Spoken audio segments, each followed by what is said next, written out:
These pictures show the huge explosion that rocked an offshore oil drilling platform in the Gulf of Mexico about 50 miles southeast of Venice, Louisiana, sending fire into the sky and crew members into the Gulf.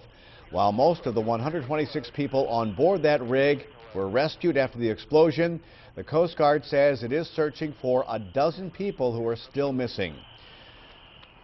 Good afternoon, I'm Eric Paulson. Thank you for joining us today. There are still some conflicting reports about just how many people are unaccounted for after that big explosion on the oil rig, the Deepwater Horizon. As of now, the Coast Guard says there are still missing workers and search and rescue operations are continuing in the Gulf. The explosion happened last night about 50 miles southeast of Venice. Several people were injured in the blast and some were airlifted to West Jefferson Hospital.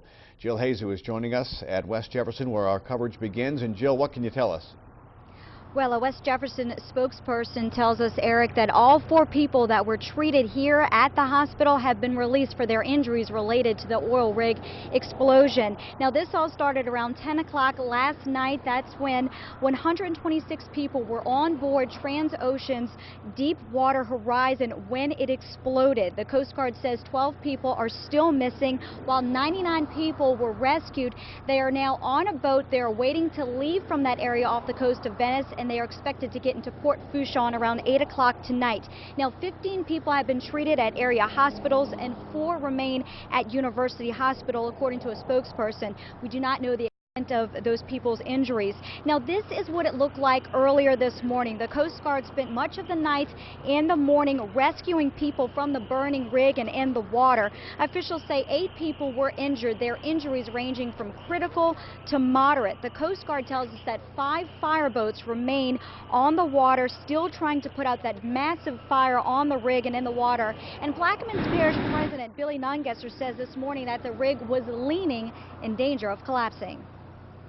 It'll be a huge salvage project.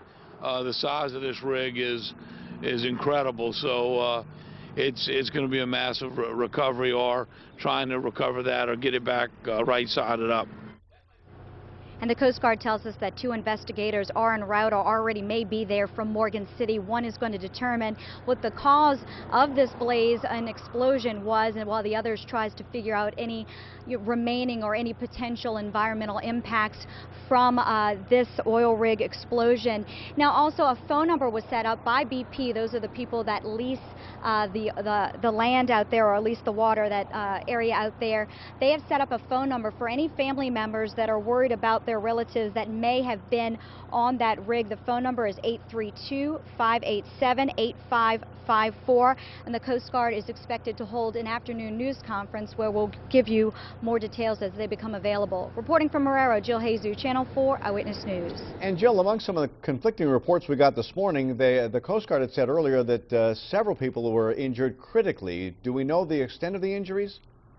Well, we know that the 4 that were here have already been treated and released, so you would assume that their injuries were minor. However, there are 4 more at University Hospital, and they're not telling us the extent of their injuries. We did hear originally between 7 and 8 people injured, ranging from critical to moderate, so you may want to, well, you may not want to assume, but the people that are still at University Hospital have been there for some time this morning. All right, Jill.